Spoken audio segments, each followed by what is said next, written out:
समझ में आता है? शाबाश। सबसे पहले तो आप इनके लिए तालियां बजाइए जिन्होंने सबसे पहले हाथ उठाया।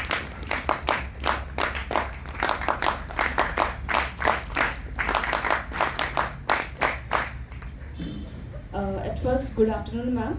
It was really pleasant to meet you. According to me, self-empowerment is when we know that what our own problem is and how we can find out the solution to those problems. And after finding the solutions, we are the ones who should take the action to those solutions so that our problems can be solved. Very good, wonderful, amazing answer. यहाँ किसी ने हाथ खड़ा किया था? Thank you, ma'am. Can you please pass the mic to her?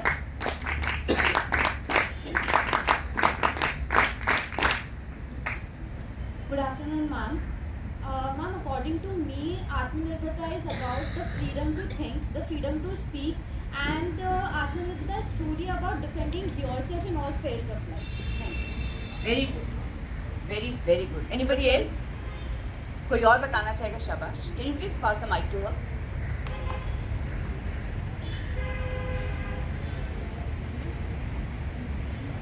Ma'am, for me, the first step to reach Atmanirbharta is to know our rights so that we can defend ourselves. Short and crisp. Amazing. आत्मनिर्भरता is knowing our rights. अपने अधिकारों को जानना आत्मनिर्भरता की ओर पहला कदम है. शाबाश. बहुत सुंदर बात की है. क्या है हमारे अधिकार? कौन हमें आत्मनिर्भर बनाता है? कौन हमें सशक्त बनाता है? कौन से ऐसे राइट्स हैं, कौन से ऐसे लॉज हैं, कौन से ऐसे सेक्शंस हैं जो हमें एज अ वुमन इंडिपेंडेंट बनाता है? सबसे पहली बात तो मैं आप ही की करती हूँ, सोच बहुत जरूरी है. मैं चाहती हूँ कि मैं सशक्त हूँ, भले ही मैं नौकरी करती हूँ या नहीं करती, भले ही मैं पैसे कमाती हूँ या नहीं कमाती, मेरा जीवन यूजफुल है, उपयोगी है. मैं यदि बाहर काम करने जाती हूँ तो मैं समाज के लिए कुछ सार्थक कर रही हूँ. पूरे नेशन को बिल्ड करने में मेरा योगदान है. यदि मैं नौकरी नहीं करती, मैं घर में रहती हूँ, तो भी घर की एक एक दीवार बताती है कि मैं अच्छी सोच रखती हूँ, मैं उस घर को बना रही हूँ, मैं आने वाली जनरेशन्स को सशक्त कर रही हूँ. महिलाओं का ये योगदान भी साथियों किसी योगदान से कम नहीं है. तो सबसे पहले तो हम अपनी और अपने आसपास के लोगों की ये सोच बदलें कि जो महिलाएं घर की चार दीवारी से बाहर निकलकर नौकरी करती हैं, बिजनेस करती हैं, केवल वही आत्मनिर्भर हैं, केवल वही सशक्त हैं. इस सोच को दूर कीजिए. वो फाइनेंशियली इंडिपेंडेंट हैं, सच है. वो आत्मनिर्भर हैं, सच है. मगर साथ ही साथ वे महिलाएं जो पूरे परिवार का पालन करती हैं, जो परिवार का पोषण करती हैं, जो अपने बच्चों को, अपने परिवार को एक सूत्र में बांध कर रखती हैं, जो अपने बच्चों को अच्छी शिक्षा देती हैं, जो अपने बच्चों को समाज से लड़ने की, समाज में अपनी जगह बनाने की प्रेरणा देती हैं, वो महिलाएं कहीं अधिक आत्मनिर्भर हैं, क्योंकि वो केवल अपने घर के भीतर ही नहीं रहती, वो एक पूरी की पूरी पीढ़ी को सशक्त बना रही हैं, वो भी आत्मनिर्भर हैं. तो सबसे पहले हम अपनी माँ का सम्मान करना सीखें, जिन्हें कई बार हम कह देते हैं आपने किया क्या, आप क्या करते हो, आपने अपनी सारी एजुकेशन वेस्ट कर दी, आपको पता है दुनिया में क्या क्या हो रहा है. उन्हें बहुत कुछ पता है. उनका अनुभव हमें सशक्त करता है. तो सबसे पहले हम सभी अपनी माँओं का, अपनी दादी का, अपनी नानी का सम्मान करें. ये मेरी आप सबसे रिक्वेस्ट है. दूसरी बात,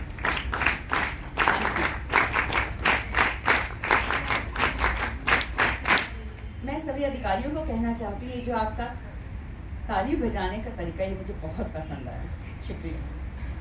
दूसरी बात, वे महिलाएं जो नौकरी के लिए बाहर जाती हैं या अपना स्वयं का व्यवसाय चलाती हैं, घर से बाहर निकलती हैं, वो दोहरी जिम्मेदारी निभाती हैं। उन्हें अपना घर भी देखना होता है, उन्हें बाहर जाकर अपने आप को स्थापित भी करना होता है। इसे जरा गौर से सुनिएगा। केवल एक अपॉइंटमेंट लेटर किसी भी जॉब का हाथ में आ जाना आपको आत्मनिर्भर नहीं बना रहा है, क्योंकि वहां वो तो शुरुआत है एक कठिन डगर की, मुश्किल रास्ते की। क्यों मैं ऐसे मुश्किल रास्ता कह रही हूं? हमारे समाज में एक सबसे बड़ी समस्या महिलाओं के सामने ये है कि उन्हें हर जगह अपने आप को प्रूव करना पड़ता है, साबित करना पड़ता है कि ये पोस्ट मुझे काबिल हूं, मेरा काम देखो, मैं कठिन हूं, मुझे मौका दो, मेरी कैपेबिलिटी देखो देता है। प्लीज मुझे मेरे जेंडर के आधार पर डिस्क्रिमिनेशन मत करो, प्लीज मुझे बंधनों में मत बांधो, कृपया देखो मैं ये काम उस रिपोर्टर से या उस व्यक्ति से या उस एग्जीक्यूटिव से ज्यादा अच्छा कर सकती हूँ, मौका तो दो। महिला होने के नाते मुझे इस मौके से वंचित मत करो। ये हर महिला को अपने कार्यस्थल पर प्रूव करना पड़ता है, साबित करना पड़ता है। मैं रिकॉर्डिंग ये समानता नहीं है, ये आत्मनिर्भरता भी नहीं है, इंडिपेंडेंट होना तो बिल्कुल नहीं है। अच्छा मैं देख लूंगी, पता नहीं आप इस सोच को बदलने की जरूरत है। ये वो डिस्क्रिमिनेशन है जो वर्क प्लेस पर होता है। मैं रिकॉर्डिंग कर रही हूँ। दूसरा वीडियो में कैसे डिस्क्रिमिनेशन आऊंगी? परिवार में एक महिला को सुबह काम पर जाना होता है, उसे घर की सारे दिन की व्यवस्था करके जानी होती है, शाम को वो लौटती है, रात से लेकर अगली सुबह तक की सारी तैयारी करती है, उसके बाद वो सोने जा पाती है। जब वो सोती है उस समय सोने से पहले उसके मन में विचार चलता है कि सुबह उठकर मुझे ये काम करने हैं, ये सूची वो मनी मन बनाकर सोती है। सुबह उठते ही फिर सारे दिन की तैयारी करती है। क्या परिवार के पुरुष सदस्य भी इस तरह की सूची बनाते हैं? नहीं। यदि परिवार में ऐसा हो रहा है तो ये समानता नहीं है, ये महिलाओं की सशक्तिकरण नहीं है, ये महिलाओं की आत्मनिर्भरता नहीं है। यदि कोई महिला, जिसकी बात मैंने अभी सबसे पहले की थी, नौकरी करने बाहर नहीं जाती है, परिवार में रहती है, उससे बच्चों के उठने से पहले उठना होता है, उन्हें स्कूल भेजना होता है, पति को परिवार के अन्य सदस्यों को काम पर भेजना होता है, घर के काम निपटाने होते हैं, यदि मेड आ रही है उसके साथ बैठना होता है, उसके साथ सारे काम समझाने होते हैं, सारे घर को व्यवस्थित रखना होता है, और तब भी शाम को एक ताना सुनना पड़ता है, तुमने आज किया क्या? तुम्हें पता हमें ऑफिस में कितना काम था? काम सबको होता है। यदि आपके परिवार में किसी महिला के साथ ऐसा व्यवहार हो रहा है तो ये सशक्तिकरण नहीं है। फिर क्या है सशक्तिकरण? आप कहेंगे ये तो कंफ्यूज कर रही हैं, ना घर में रहने वाली महिला सशक्त है, ना काम करने वाली महिला सशक्त है, तो फिर कौन सशक्त है? सशक्त केवल सोच होती है, महिला या पुरुष नहीं।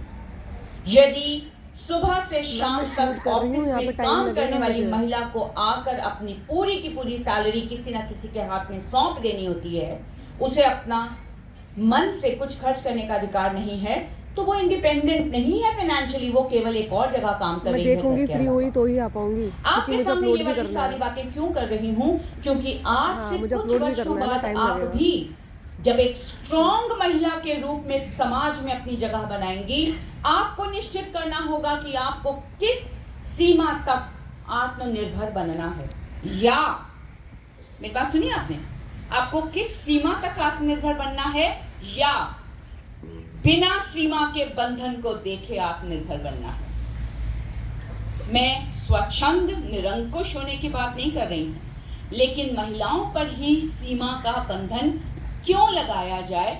यदि लगाया जाता है तो वो आत्मनिर्भरता है कि नहीं है? नहीं है। आपको आज यहाँ इस मैदान में, इस जगह, इस कैंप में यदि एक पल को भी ये लगता है कि आप अपने निर्णय लेने के लिए स्वतंत्र हैं, तो आप सशक्त हैं। और यदि आप अपने निर्णय स्वयं नहीं ले सकती हैं, तो आपको विमेन एम्पावरमेंट की जरूरत है। और ये वो बच्चे हैं जो भारत के हर कोने से चुने जाकर यहाँ आए हैं, गणतंत्र दिवस की परेड में हिस्सा लेने जा रही हैं, जहां करोड़ों लोग आपको मंजू जी कह रही हैं कि सलामी आपको देते शॉर्ट हुए नोट लेना, दिखेंगे। इधर आ जाओ एक बार, आप कितने देख लो गर्व क्या का बात है अवसर 115 में। और ऐसे में हाँ। यदि आपका माथा गर्व से तना हुआ है क्योंकि आप सशक्त हैं, तो क्या संदेश जाएगा पूरे भारत की लड़कियों के लिए? माइक, क्या संदेश जाएगा आपके नजरिए से? किसके पास है माइक? क्या संदेश जाएगा? Ma'am, that if we can, then they also can. If she can, I can also do this. जो बाकी लोग सोच रहे हैं. Anybody else? प्लीज यहाँ माइक दीजिए.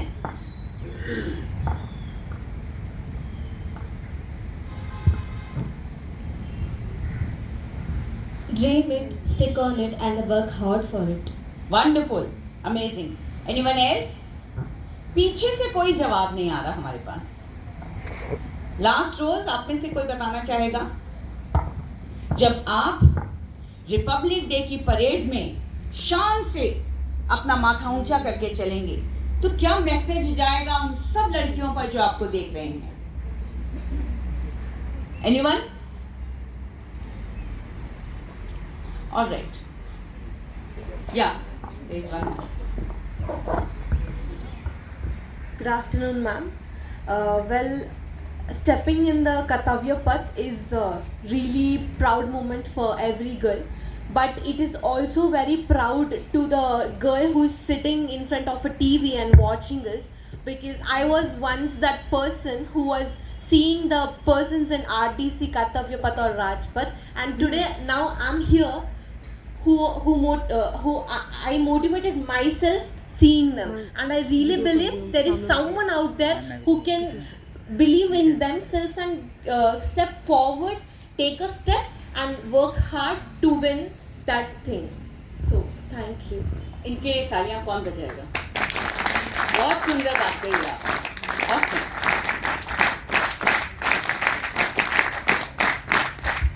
बहुत बढ़िया. आज आप सब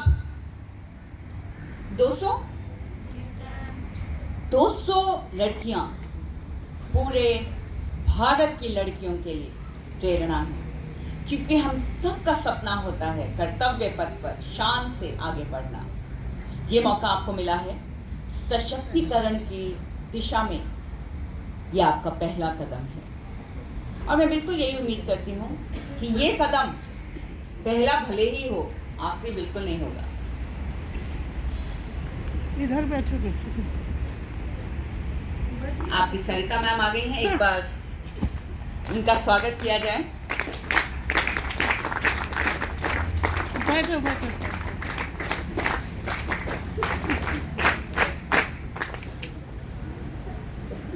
सो अभी तक जो बात हमने की वो थी महिलाएं सशक्त कब हो सकती हैं?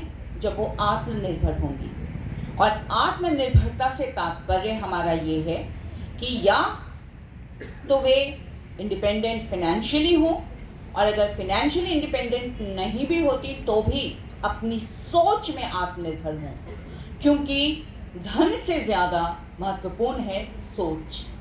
यदि हमारी सोच हमें आत्मनिर्भर बनाती है तो हमें दुनिया की कोई ताकत झुका नहीं सकती. एक और बात भी हमने की कि यहाँ आत्मनिर्भरता से हमारा तात्पर्य निरंकुश होना बिल्कुल नहीं है, स्वच्छंद होना बिल्कुल नहीं है. क्यों? क्योंकि कोई भी समाज जब निरंकुश हो, बिना किसी बंधन के आगे बढ़ता है तो वो बिखर जाता है.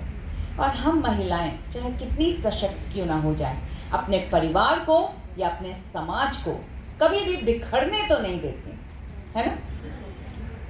और आत्मनिर्भरता के बाद आगे बढ़ते हैं, और अब हम ये देखते हैं कि हमारी सरकार जो कानून बनाती है वो हमारे लिए क्या कर रही है. क्या उन्होंने भी सोचा है कि हम समाज में अपनी जगह बना सकें? क्या हम अपनी सोच से ही आज़ादी पा सकें, या क्या हम एक समानता का व्यवहार अपेक्षित कर सकें? हमें एक्सपेक्टेड हो कि हमें हर जगह समानता मिलेगी? बिल्कुल. कई ऐसे लॉ बनाए गए हैं शुरू से ही, जो महिलाओं को समानता का अधिकार देते हैं। और जब समानता महिलाओं को दी जाती है तो वो हर क्षेत्र में सशक्त, एम्पावर्ड हो सकती हैं। सबसे पहले मंजू का फोन आया था। 1976 में एक्ट था, इक्वल रिम्यूनरेशन एक्ट 1976, जहां महिलाओं को अपने काम के लिए पुरुषों के बराबर ही तनख्वाह दिए जाने का कानून है।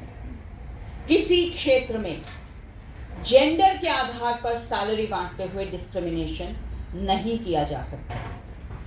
एक समान काम, एक समान वेतन, ये महिलाओं को समानता देने और उन्हें आत्मनिर्भर बनाने की दिशा में बहुत बड़ा कदम है। इसके अलावा एक और जगह जहां महिलाओं को दबाने का बहुत प्रयास किया जाता है वो है विवाह के बाद, जब डाउरी को लेकर कई जगहों पर आज भी और पहले तो बहुत ज्यादा प्रताड़ित किया जाता रहा है। द डाउरी प्रोहिबिशन एक्ट 1961 जो महिलाओं के हाथ मजबूत करता है, दहेज के नाम पर उन्हें प्रताड़ित नहीं किया जा सकता, उसके लिए दंड का प्रावधान है, मात्र महिलाओं को शिकायत करनी होती है। तो महिलाएं इतनी स्वयं सिद्ध हों, इतनी केपेबल हों कि अपने पर हो रहे अत्याचार का विरोध कर सकें, इसीलिए ये एक्ट बनाया गया है। उसके बाद है द मैटरनिटी बेनिफिट एक्ट 1961, यानी महिलाएं जब संतान को जन्म देती हैं तो उन्हें मैटरनिटी लीव दी जाए। सरकारी नौकरी में रहते हुए ये छुट्टी 2 बार दी जाती है। अब इस समय 6 महीने की सवेतन, वेतन सहित ये छुट्टी दी जाती है। इसके अलावा इसी छुट्टी में CCL यानी चाइल्ड केयर लीव भी शामिल कर दी गई है। महिलाएं 2 साल तक की छुट्टी बच्चों के 18 वर्ष के होने तक ले सकती हैं अपने बच्चों के लिए। और आमतौर पे आप सब जब नौकरी करना शुरू करेंगे तो ये समझेंगे कि छुट्टी मिलनी बहुत आसान होती नहीं है, लेकिन मैटरनिटी लीव के बाद बिना ज्वाइन किए आप अपनी CCL कंटिन्यू कर सकते हैं। कोई आपको बाध्य नहीं कर सकता कि आप सर्विस वापस ज्वाइन कीजिए। ये छुट्टी मैटरनिटी लीव और CCL विद पे है, इसके लिए आपकी तनख्वाह काटी नहीं जाएगी, आपको तनख्वाह साथ में, वेतन साथ में दिया जाएगा। एक और बहुत महत्वपूर्ण एक्ट है sexual harassment of women at work place prevention act 2013।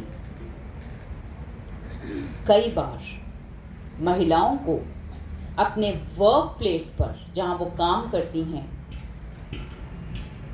शर्मिंदा होना पड़ता है, उन्हें शर्मिंदा होने का एहसास कराया जाता है, उन्हें नीचा दिखाने का प्रयास किया जाता है।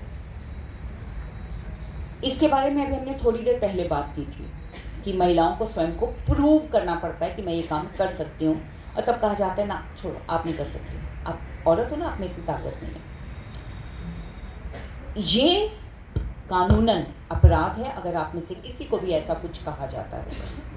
दूसरी बात, अगर कहीं भी हरास किया जाता है, यौन शोषण किया जाता है महिला को, उसके लिए यह एक्ट बनाया गया है।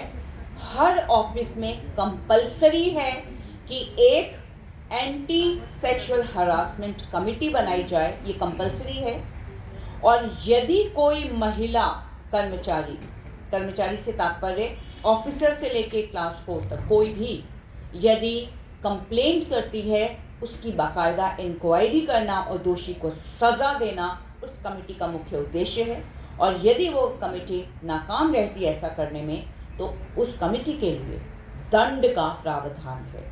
सो ये जो एक्ट बनाया गया है, ये वर्क प्लेस पर महिलाओं को सुरक्षित बनाए रखने की दिशा में एक बहुत बड़ा कदम है कि आप घर से बाहर निकल कर भी सुरक्षित हैं, और ये सरकार की जिम्मेदारी है। आर्टिकल 15(1) क्या कहता है संविधान का? कि the state shall not discriminate against any citizen on the ground of gender. कोई भी राज्य जेंडर के आधार पर आपसे डिस्क्रिमिनेशन नहीं कर सकता। नौकरियों के लिए, समान रूप से जीने के लिए, कोई भी सुविधा का उपभोग करने के लिए। और आर्टिकल 15(3) कहता है the state is empowered to make any special provision for women.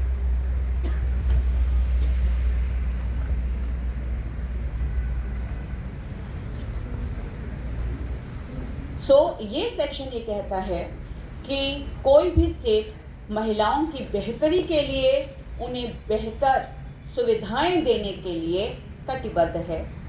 उन्हें ये प्रोविजन है कि वो महिलाओं को स्पेशल सुविधाएं दे सकें।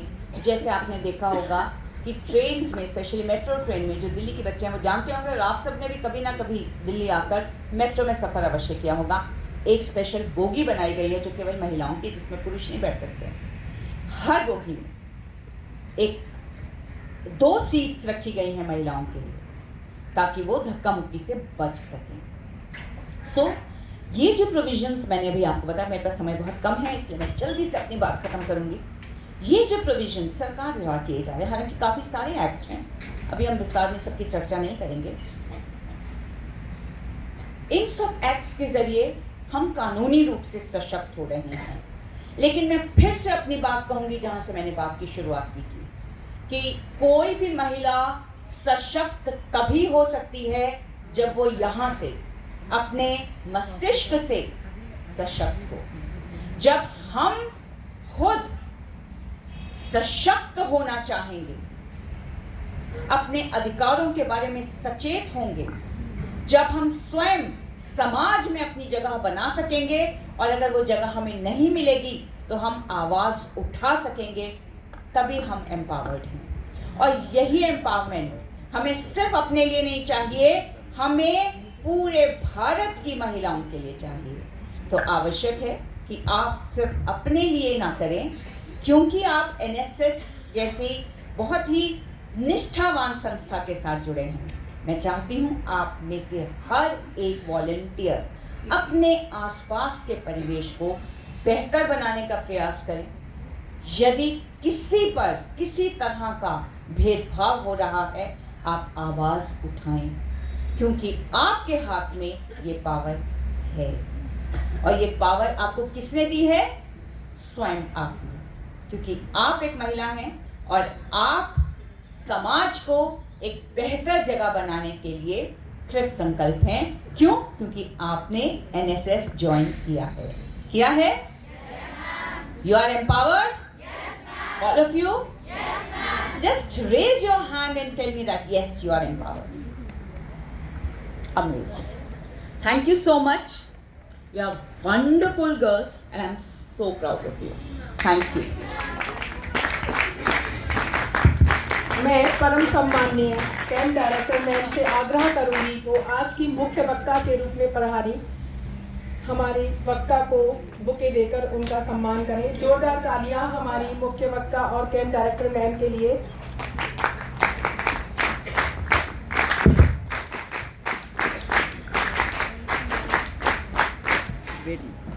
मैडम का स्पीच मैंने सिर्फ बहुत कम सुना, लेकिन जितना भी सुना